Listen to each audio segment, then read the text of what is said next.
All right, let's jump straight into this explainer. Look, if you're building with AI right now, you already know we're living in this absolute golden age of automation. We're scaling workflows with large language models, we're putting autonomous agents to work, and we're pulling off things that literally used to take entire teams of developers. But there's a catch, and it's a massive, invisible catch that is quietly bleeding your compute power, your budget, and worst of all, the actual quality of your AI's output. So today, we're taking a ride from the absolute bleeding edge of building these powerful agents right down into the trenches to figure out how to optimize their hidden costs. Here's a quick look at our roadmap for today. First, the era of agentic automation. Then, building autonomous sales agents. Moving on to supercharging your CLI environment, followed by the hidden token trap, and finally, hacks to save your context. Section 1. The era of agentic automation. Let's talk about the immense potential of automating those incredibly tedious, high-friction tasks. Like, imagine you just hopped off a discovery call with a potential client. Normally, you're spending hours drafting a proposal, formatting slides, pulling all that data together. But with a multi-tool workflow, that whole shebang happens instantly. Check this out. As soon as your meeting wraps, a webhook from Fireflies shoots the transcription data directly into N8. Then, a custom Claude-powered code node jumps in to clean up that messy JSON data, figuring out exactly who spoke and what was said. That clean data is instantly passed to a specialized AI agent whose only job is to draft a high-converting business proposal. Finally, that text is fired over via API to Gamma, which spins up a polished, visually stunning slide deck. By the time you grab a coffee after the call, a completely client-ready proposal is just sitting there waiting for you in Slack. I mean, that is just insane leverage. Section 2. Building autonomous sales agents. Okay, so text generation is great and all, but what if your AI could literally speak to your clients? Like actually qualify leads and book meetings directly onto your calendar while you are fast asleep? It sounds crazy, but an effective voice agent, say one built using 11 Labs, isn't actually magic. It just requires 4 foundational pieces to work right, and they're all equally important. First up, you've got the persona. That's the system prompt telling it to act like, a warm, professional B2B sales rep. Second is the voice itself, the actual synthetic or cloned voice model.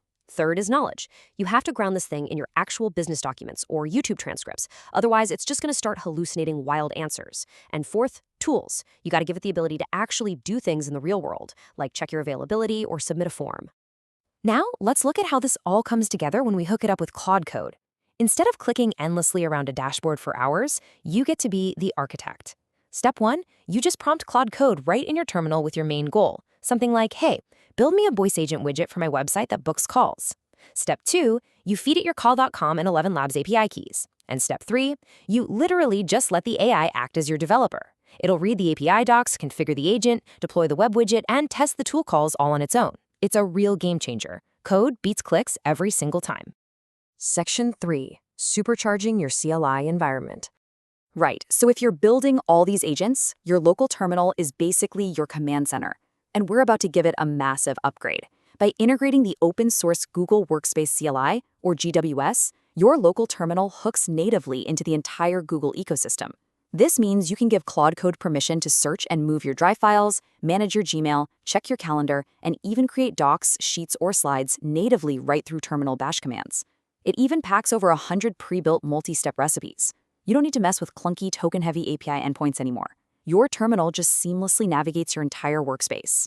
And, all work and no play is a fast track to burnout. So Anthropic actually snuck in this really fantastic little feature.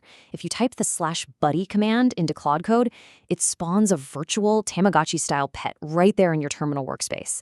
It's deterministically seeded to your specific account ID, so you might get a chaotic turtle or maybe a highly sarcastic snail, totally based on your own coding habits. And the absolute best part? It costs 0 tokens, free. It's just a brilliant little surprise to keep you company while you're grinding away. Section 4. The hidden token trap. Speaking of tokens, we really need to shift gears here and talk about the invisible threat that is absolutely draining your wallet while you build. We have to ask, how much is all of this actually costing you? When you use an LLM, obviously you're charged by the token, but these costs don't add up linearly. They compound exponentially. Every single time you send a new message in a chat session, the AI has to go back and reread the entire conversation history from the very beginning. So message 1 might cost you, say, 500 tokens. But by the time you hit message 30, that exact same prompt could cost 15,000 tokens because it's dragging all that historical baggage along with it. And that brings us to a really severe issue known as context rot. The best way to think about it is like AI dementia. As that context window gets stuffed with long, bloated conversation histories, the model's performance and its ability to retrieve facts just completely tank. It gets distracted, it forgets its initial instructions, it starts contradicting itself, and honestly, it just gets lazy. So you end up in this terrible position where you are paying vastly more money for noticeably worse output. The source data highlights a staggering number here, 98.5%. One developer tracked a session that went over 100 messages and discovered that 98.5% of all the tokens burned were completely wasted just rereading the old chat history. Think about that. It's literally like paying for a taxi where 98% of your fare just goes toward the driver doing circles around the block before they even pick you up. And here is the real kicker. Just because models like Claude offer this massive 1 million token context window absolutely does not mean you should fill it. The data shows that retrieval accuracy drops from a really sharp 92% all the way down to a sloppy 78% the moment you hit that 1 million token limit. Having more space often just invites much worse habits. Now, you might be thinking, well, doesn't the AI have auto-compaction? And yeah, it does. But relying on auto-compaction, which usually triggers right around 95% capacity, is exactly like frantically packing your suitcase 5 minutes before you have to leave for the airport. You are absolutely going to lose 70 to 80% of the crucial details.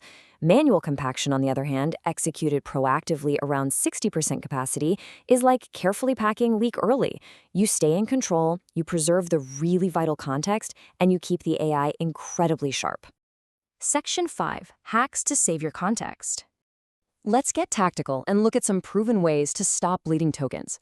The research points to a few major hacks you can start using today. First off, practice strict hygiene with your system files. Keep your project's cloud.md prompt file under 200 lines, because remember, that thing gets loaded on every single turn. Second, disconnect any unused MCP servers. They load these massive invisible tool definitions that will just eat your budget alive. Third, always use plan mode before coding tasks to map out your architecture. Don't let the AI waste tokens running down a blind alley. And finally, use the /clear command whenever you switch gears. Do not carry context about topic A into a chat about topic B. This naturally leads us to a brilliant concept called session chaining. Instead of relying on one massive, bloated, million-token session, just break your workflow down into distinct steps with fresh, clean context windows. For example, run a discovery session where the AI just reads files and outputs a summary. Pass that summary into a planning session to map out the architecture. Then take that finalized plan and pass it into a totally fresh execution session to actually write the code. It is basically an assembly line for AI, and it keeps every single worker perfectly focused on their specific job. The data also suggests you should act like a good manager and pick the right employee for the job, using a model selection matrix. If you're spinning up subagents just to summarize documents or format some text, use the cheaper, faster Haiku model. Reserve Sonnet for your daily default coding tasks, and only break out the incredibly expensive Opus model when you're doing deep, complex architectural planning. Always remember this rule of thumb. Output tokens cost more than input tokens. And as your sessions get longer, data shows the AI's thinking depth drops by a massive 67%. The longer you let a single session drag on, the lazier the AI gets. It starts skipping file reads, it makes wild assumptions, and it just becomes a mess. Keep it concise, keep it clean, and constantly reset that working memory. So as we wrap up, I want to leave you with this final thought to chew on before you go back to building those incredible automated workflows. Are you managing your context, or is your context managing you? Stop fighting against token limits and start optimizing exactly how you communicate with a model. If you master your context, I promise you the AI will reward you with speed, brilliance, and serious efficiency. Thanks so much for joining me for this explainer, and keep building.